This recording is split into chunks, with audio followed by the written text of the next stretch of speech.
Today I'm going to go over a few questions that y'all been sending me. And let's start with the first one regarding the Farmer Burns stomach flattener. By the way, make sure you stick around to the end because you're going to hear my uncensored opinions on two matters. Number one, did Steph Curry get robbed of the MVP for the men's basketball team? And number two, was Caitlin Clark robbed by not getting a spot on the women's team?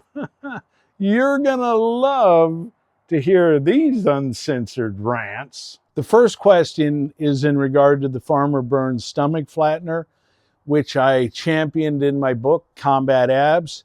It's also in the original Farmer Burns 1914 bi-male course, Lessons in Wrestling and Physical Culture, both available on my website, mattfurey.com. Anyway, in terms of how much intensity you put into the contraction of the abdominal muscles, this can vary. If you're a person in really good health and you're already strong, but you want these really hardcore abs, then you could probably do it at 100%.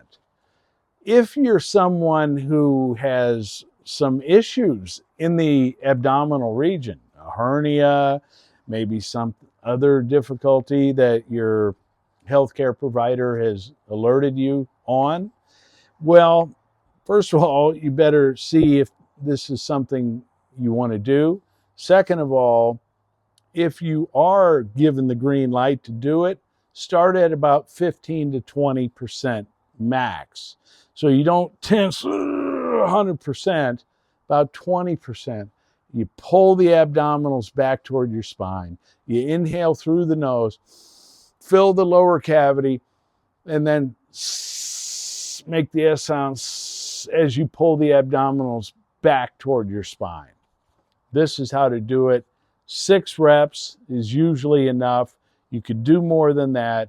But the key thing you want to monitor with this, even if you're in good health, if you overdo it, if you're doing it at 100%, and after a few days you're inflamed in the fascia and the area around the sacrum and lower lumbar, if all that tissue feels red hot, then you got to back off and give it a few days rest till the inflammation goes away. Then when you restart, you do so at a lower percentage, not 100%, maybe not 50%, around that 20%, and then you build up from there. The next question has to do with the Olympics, and in particular, who was given the not just the gold medal, but the MVP of the men's basketball. I was asked, do you think LeBron James deserved that MVP? Or do you think it was someone else? Well, this is a great question. I believe that Steph Curry is the guy you give the MVP to. He's the one who put up 36 in the semifinals. He's the one who put up 24 in the finals. And he did so at pivotal moments of the game that sealed the victory. Without Steph Curry in those 2 games, hitting those 3-pointers, keeping the USA in the game, and then helping them clinch it, you don't have a gold medal for the USA team. You don't even have a silver medal. You're playing for the bronze. That's the way I see it. And I'm just stunned. I'm stunned, but I'm not surprised because there's politics involved in this. And the final question.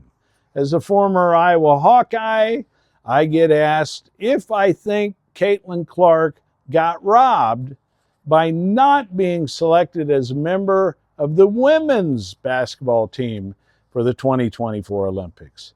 The answer to that is yes and no. yes, I think she ought to have been on that team, especially when you look at some of the numbers of the people who were on the team. Someone who got a 6th gold medal, great player, but really, Caitlin Clark is better at this time and really deserved to be on the team based on that. And based on the fact that this woman, Diana Taurasi, who's a tremendous player, was on the team as a rookie herself. So this idea that, oh, you're a rookie, so you're not qualified, is not historically true. Now the no part of it. Caitlin Clark needed a rest.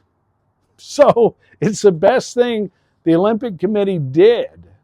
Not for fan support, not for ticket sales, but for her individually. She had a month off where she can take some time to relax, unwind, and then get back practicing and improve her game. I think when you watch the Indiana Fever for the rest of this season, you'll see what I'm talking about. It's going to be a lot of fun to watch. That's it for the Q&A segment of this Matt Furey combat conditioning. Matt Furey says, Matt Furey pontificates, Matt Furey opines. Oh yeah, I'm done with this. Make sure that you are hitting that like, subscribe bell and all this.